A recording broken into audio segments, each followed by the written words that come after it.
Wolfpack Nation, welcome back to part 2 of our interview here with Brian Rosenthal to talk NC State men's and women's tennis, y'all. So if you haven't checked out part 1 yet, make sure to go do that first to come right back here so you can know kind of what has led us to this point of the conversation, and also do more of kind of here a little bit in terms of learning for those who are newer like myself to learn a little bit more about the tennis world, when it comes to college athletes, high school athletes getting recruited, things like that. So make sure to check that out and then come right back here. But with that being said, Brian, so again, first thing I wanted to kind of mention, I want to talk a little bit about Simon Earnshaw, because definitely taking a look back at this guy's journey, just to NC State, but also to what he's done at NC State so far is nothing short of absolutely insane. And I want to kind of, because I was taking, I'd mentioned kind of what brought him to NC State. So for those who don't know, so Earnshaw's first year was 2015.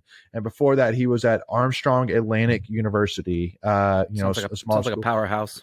Yeah, I know. I do like that name. It's definitely a cool name. Yeah. But the craziest part is, so literally from 2004 to 2014, so 11-year stretch, he did not lose one single match. He was literally undefeated every single year, won this conference tournament every year in terms of the regular season, and won 6 national championships while he was at Armstrong Atlantic. And then he came to NC State, and literally his first year, he was 1-13 in the ACC. And then now he's been to 2 straight Elite Eights, went to the Final Four back in 2021. So, I mean, Debbie Yao definitely has an act for finding, great young coaches. I mean, look at wrestling and Pat Popolizio, look at Brayden Holloway with swimming and diving, Kim Landris with gymnastics, Dave Doran with football, and she got another one there, and Simon Earnshaw for sure.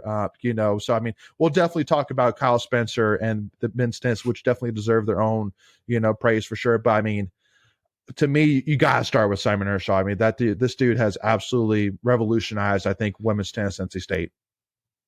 Well, let's start with Debbie first, because okay, cool. Without her vision, I'm a huge fan of her because of her caring about tennis selfishly.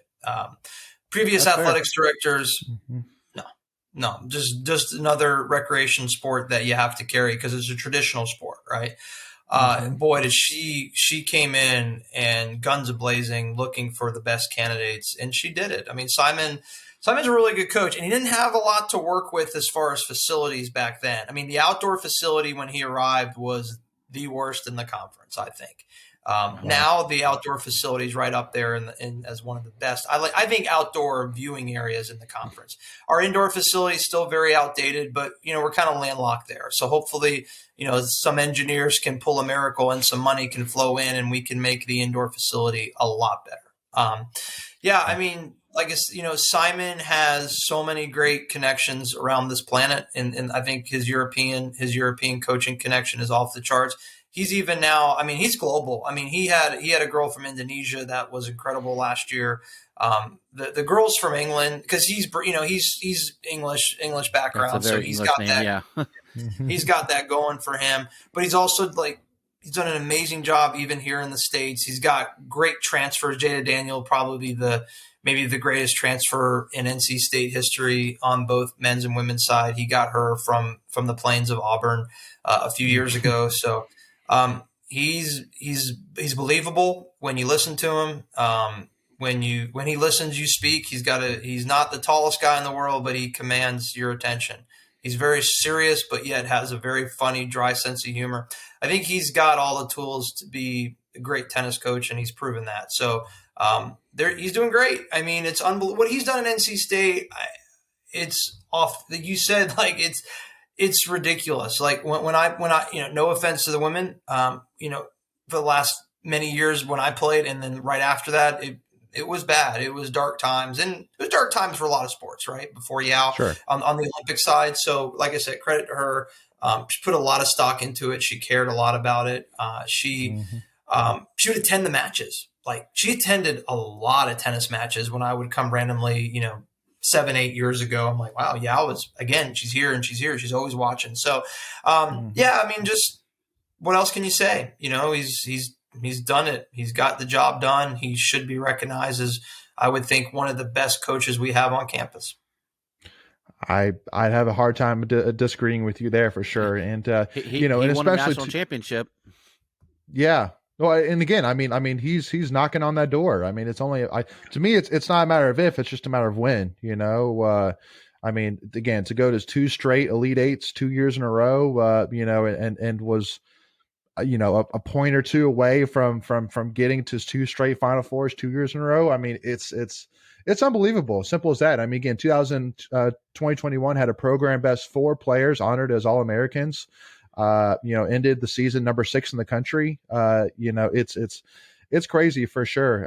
So kind of talk to me too, because I know for us, like, really one of the main reasons Tuffy Talk was created to really, shed some light on all of these sports that, just don't get talked about enough. As simple as that, but they should.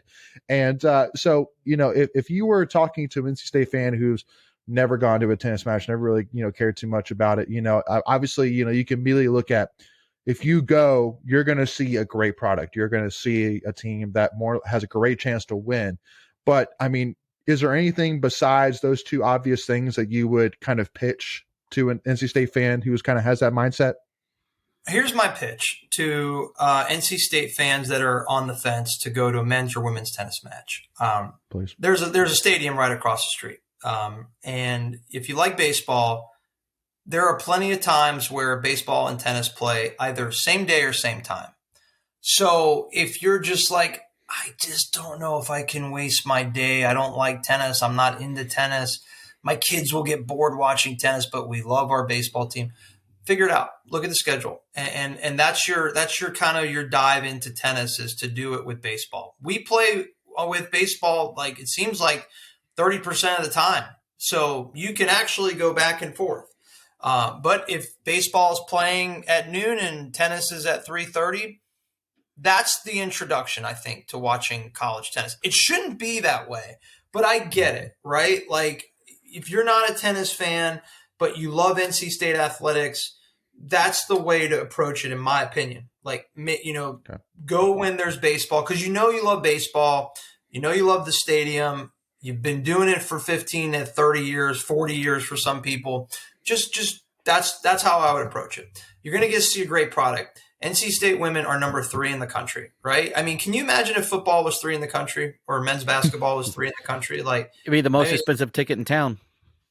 Oh, yeah. I mean, and so Carolina's 2 and Duke is 5. We have this is women's tennis. We have some incredible women's tennis in this triangle. And then you have a couple other teams, I think, that are right in there in the top 10 in the ACC. I think UVA is like 8 or 9. So my point is, like, that's how I've always tried to sell going to a tennis match. If you're into baseball, just walk, just get there. I mean, that's the way to do it. Right. So along those lines, I got a couple of rapid fire questions here. So let me just throw these out. A tennis match, how long can a fan expect it to take? Because, that's always a question, right? Yeah, that's one thing that scares people. A long match can take upwards of 4 hours. A long match can go the distance. A 4-3 final would take possibly 4 hours. The average, I would say, you're looking at is like 2.5. So, you can get some quick ones, but it's usually you're going to spend, if you want to watch start to finish, you don't have to watch. Here's the thing, guys. You don't have to watch start to finish, right? Like, there's a doubles point. So the doubles point will be 3 courts, 1 set is being played, so it's very quick. If you're just want quick and easy, wham bam, thank you, ma'am, I want to get into tennis, go watch the doubles point. That's the first thing. If the match starts at 1, you got to be there at 1, because doubles is first, and it's quick and it's fun. And doubles, to me, is actually, the points are shorter.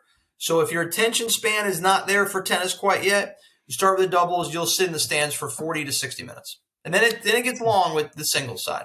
So, okay, so keep building off of that. So I think a match is 17 points, correct? Yep. Yeah, best of 7. Yep. So if a team wins 4 to nothing, it's done. You don't play all 7, correct? Or yes, they still play no. kind of like wrestling? Yes and no. It's really the coach's decisions, right? You want to get your players reps. If you have a healthy player, let them play it out, right? Mm-hmm. If your player is like, been struggling with injuries, you can yank them off the court. It's over. So first team to 4, you see it sometimes. The coaching staff will play it out. We lost a heartbreaker men's tennis to Northwestern last week, and I think they played it out to a 4-3 win for Northwestern. I think Northwestern had it at 4-2, and the coaching staff, they played it out. They'll play it out sometimes, but yeah, sometimes they'll just yank them off the courts.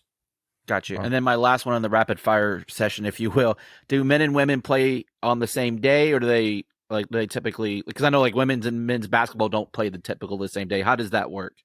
Very rare, very, very rare. Remember, we can only put one team on at a time. We only have 6 courts. Most facilities only have 6. So we're not in trouble there as far as facilities go. You can play men at noon and women at 5. It can happen. Yeah, okay. On a Saturday, not on a weekday, no way. Because here's the biggest problem I think that tennis faces. We have a lot of weekday matches. You have to. How many people are getting to a tennis match at 4 p.m. on a Wednesday? Right. Not many. Yeah. Not. I'm not, and I'm one of the biggest fans. I mean, I'm not. We got work. We got kids. It's not easy. So. It's tough. So to answer your question, Greg, it's pretty rare, but it could happen on a Saturday or Sunday. Gotcha. Okay. All right, Leighton, I'm out for right now. So back to you. No, I'll gladly jump in. So, I definitely want to kind of switch over here to men's tennis, which I know is, obviously, where most of your heart is. And again, not to the whim, but I mean, you were a former men's tennis player. So, completely understandable. Let's talk about last season. So I think that, one thing is which I think is awesome right now, if you're, asking why men's tennis is because we literally have been on an incline. Like, you could argue that women took a step back last season, making it to Elite Eight instead of a Final Four, how shameful, right? But, men's tennis, obviously, getting to its first 20-win season since 2012, finishing up, a program record of number 18 in the country, making it to the Sweet 16, for first time in a long time for NC State, where you faced, I think it was number 1 TCU, which, I mean, I remember seeing that being well, it was a good run. So, but, not necessarily saying, we weren't going to win it, but just definitely at the time I was looking at TCU and, they were pretty much unbeatable by that point. So, but, kind of talk to me a little bit. Obviously Kyle Spencer, a former Olympian, former All-American tennis player,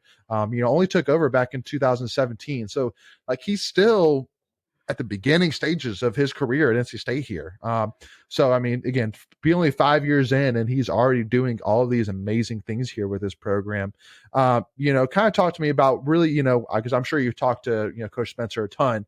What really stands out, in your eyes about him, as a coach in terms of his vision of this for this program, what he's done so far? What really stands out in your eyes? Well, I'll get into Kyle in 1 second. I just want to talk about that TCU match. Please. We had a chance to win the doubles point. I think we had a really good chance. That just shows you we were close in that match to really shocking the world. Didn't happen. It would have been amazing. I was watching that on an app. All right, Kyle Spencer is a good friend of mine. We actually play on the same Raleigh Pro League summer team together. And that's what's been missing, I think, at NC State for a while. The coaching staff that they care about the alumni. We had our first alumni event in a long time this fall in October. We needed that. We needed to connect guys in their 60s with these players, guys like me. We had a great time. Kyle cares a lot. He cares about the community. He's entrenched in the community of Raleigh. I think that was really needed. The positivity he brings is unbelievable. Chris James, the assistant coach, good friend of mine as well. Incredible playing background, played at Purdue. And this is the first time in a while that I think men's tennis has had a duo of coaches that have played at a very high level and coached at a very high level. We've had some great assistant coaches work under John Choboy, previous coach to Kyle Spencer, but John was not a high profile tennis player, and Kyle Spencer was, and I think that brings big recruits, whether global or domestic recruits, to NC State. Kyle can play, Kyle can coach, and Kyle's a great person. That trio is just so important to coaching at this level. And man, I just am so excited that he's here, and I know that he, was probably very much wanted after that incredible 19 campaign leading up to COVID, and he's still here, and that shows that he cares a lot about this program and loves Raleigh. Well, and that kind of takes me to my next question, which is, one story which I love, from the wrestling side, which will kind of lead into my question here about, Coach Spencer, is that I remember, when Pat Popolizio, when, we started to, compete, nationally, we got our our team high best finish. I think it was like 6th or 7th, something like that, at NCAA's, and fans started to be like, he came from Oklahoma State. Oklahoma State's coach is getting older, so fans started to ask, if one of those options comes up, to go to one of the big programs, are you going to leave us to go to them? And he basically responded blatantly on Twitter, was like, "We are one of the big programs. It's not Oklahoma State and then us. Like, we're right there with the big guys. In our eyes and in a lot of people's eyes, no matter who you talk to. So, one thing which I want to kind of talk. I mean, obviously, NC State, is a program that has has definitely competed, but it's definitely not, like Virginia, UNC, even, they have a long history of competing with the top. But I mean, but obviously seeing Kyle Spencer, I mean, he was a former assistant coach at Southern California, at Baylor. He was a former head coach at Maryland, assistant coach at SMU. So he's been all over the place. So, I mean, do you see NC State as being one of those programs now that, I mean, it would take a lot for either of these coaches, potentially? I know you're not them, but do you kind of see that as maybe their mindset more of that, we are one of the big programs now, I don't really see it as a step up now. I think it's a combination of believing that you are one of these programs. I think Kyle and Chris are very close to reaching that elite level, consistent top 15 level. And also, where else do you want to be in this country? You mentioned Oklahoma State, Stillwater, Oklahoma, raising a family, Raleigh, North Carolina, no brainer to me, right? No offense to the folks. No offense to the Pokes and the Cowboys out there in Stillwater. I've been there. But I think this is a destination. If you have success at State, right, and you have a family, same thing goes at, a lot of these ACC schools. Winston-Salem's a great town to raise a family, Chapel Hill, Durham, Raleigh. As long as you can figure out the formula, you should stay for many years to come. And I think that's where we're at with Kyle Spencer. Love it. Love to hear that response for sure. That's awesome. Before we continue, I want to take a quick second to tell you about our sponsor, Flatlands Jessup Insurance Group, that has your whole world covered, with agents in 5 offices throughout Eastern North Carolina to help you decide how much coverage you need. Offering policies for home and auto, recreational vehicles, commercial, crop, health, life, and employee benefits. They are able to combine options to find a comprehensive solution that works for you. Flatlands Jessup protects the things you love so you can spend less time worrying and more time enjoying them. Find them on Facebook and Instagram at Flatlands Jessup. You can also visit their webpage at www.flatlandsjessup.com. So please make sure to go and check them out. Yeah, and so let me ask as well, because obviously when Boo Corrigan took over, immediate talks were kind of a lot of, we might focus a little bit more on men's basketball and football, maybe more than Debbie out did, where it was kind of, Debbie wanted to make everything great, where it's like with Boo, it's kind of like, we still want everything to be great, but we want to make sure that men's basketball and football specifically kind of take that next step. Go ahead, Greg. No, I was just going to say he wants everything to be great. He just wants those to be more great. Exactly. Because I think that, because that's the beautiful thing to think about, which is kind of crazy, is that you could argue that most other programs in NC State have really taken that next step, in terms of competing on the elite level, while football and men's basketball have touched it a little bit, but just haven't really quite crossed that path yet, which is kind of, funny to think about. And I think a lot of State fans kind of forget, is just like, listen, I mean, women's and men's tennis, I mean, are competing. And I mean, 2 years ago, upset, a top ranked Texas, which was a huge win for the program.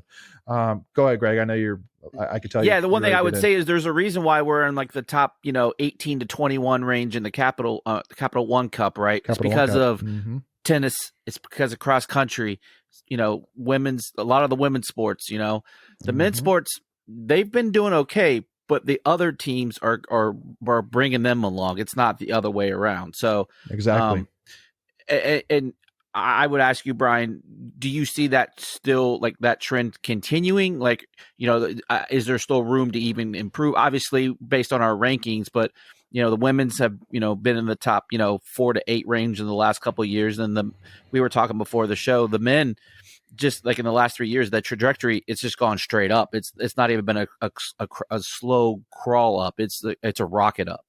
It's just like football at Georgia or Alabama. If you have tradition that's created and you have the best recruits, that will just continue on. I mean, it's the same process in any sport. And if a recruit in Berlin, Germany, or Seattle, Washington follows men's tennis, the success, or women's tennis that they have, and they like this place, they're coming. They're going to choose this path over any other school, like a team that's not ascending, right? So I think that both of these teams are fine as long as they continue to win. I know it's a pretty simple answer, but I mean, Georgia doesn't have to do much when it comes to getting autopilot. The best. Yeah, I mean, just you want to see our results, look at the last 2 years. Same thing women's tennis. Like, they're coming. They're knocking on Simon's door, and a lot of the men are knocking on Kyle's door.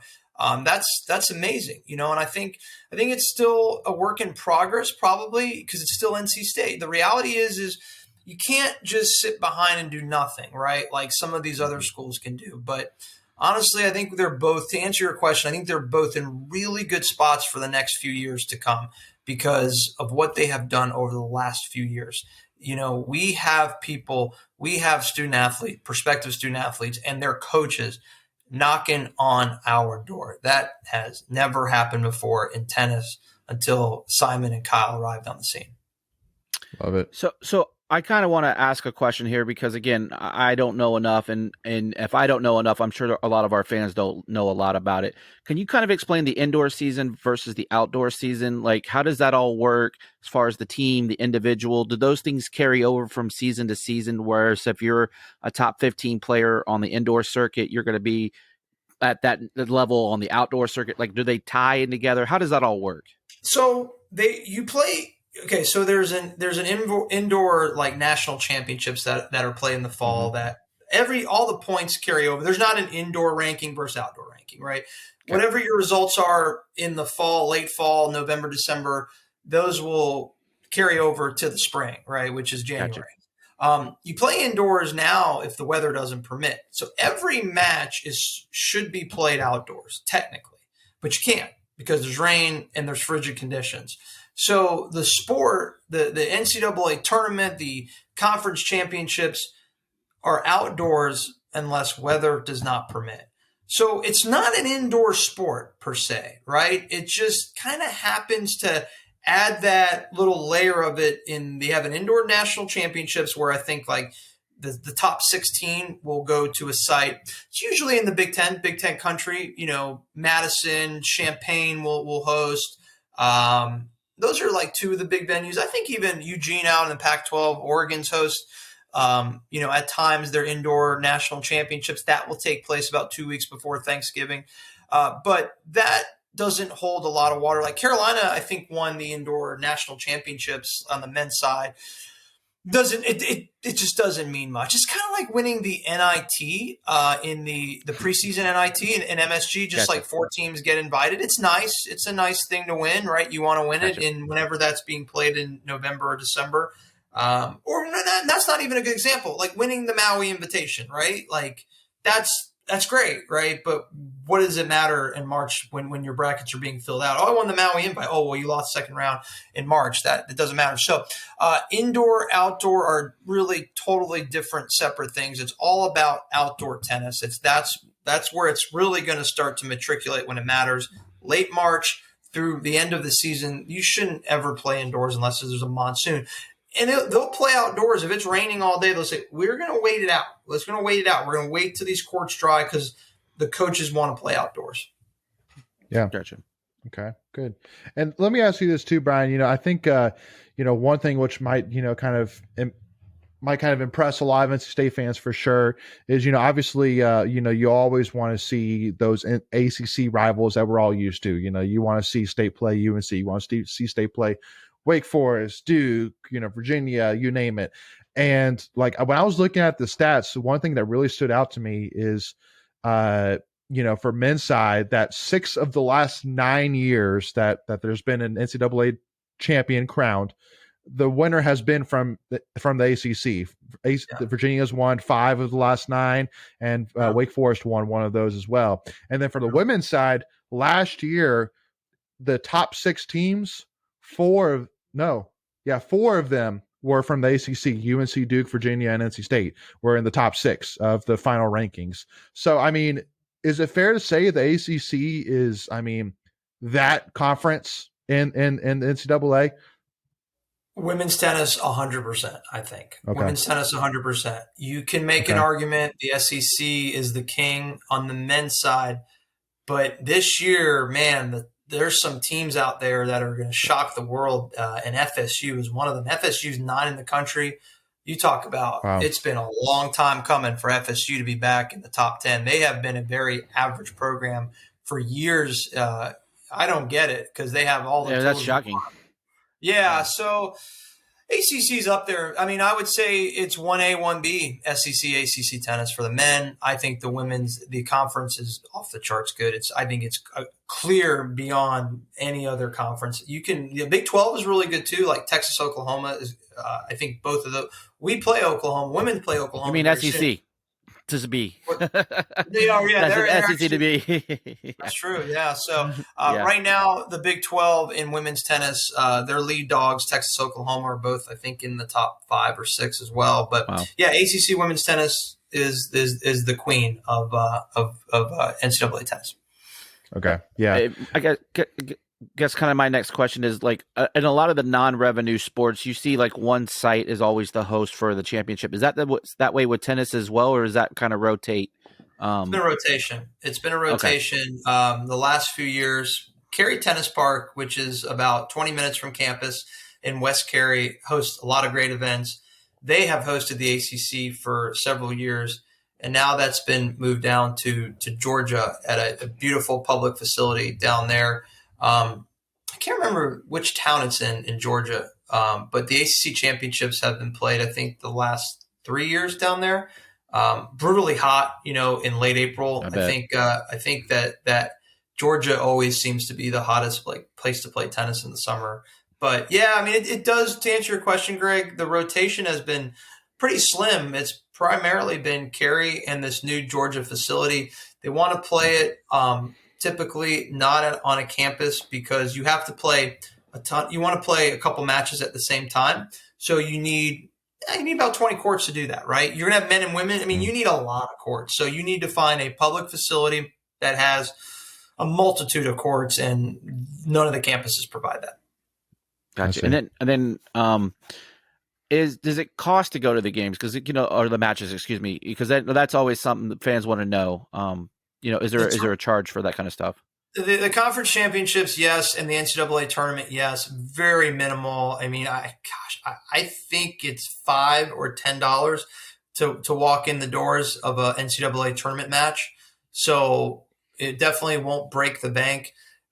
These dual matches, regular season matches, whether they're playing Carolina or Meredith, there's zero charge for it. They actually are giving you stuff to come in, like Domino's Pizza and Chick-fil-A. So you'll actually come ahead if you go to a tennis match most of the time. Gotcha.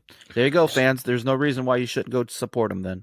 No. And let me ask kind of one final question to wrap this up, Brian. But, obviously you talk, you've spoken with, and probably still do speak ever so often with, obviously the coaching staff, the players, former players, whatever it may be, kind of talk a little bit in terms of the players' perspective in terms of, what does, a fan support mean for them?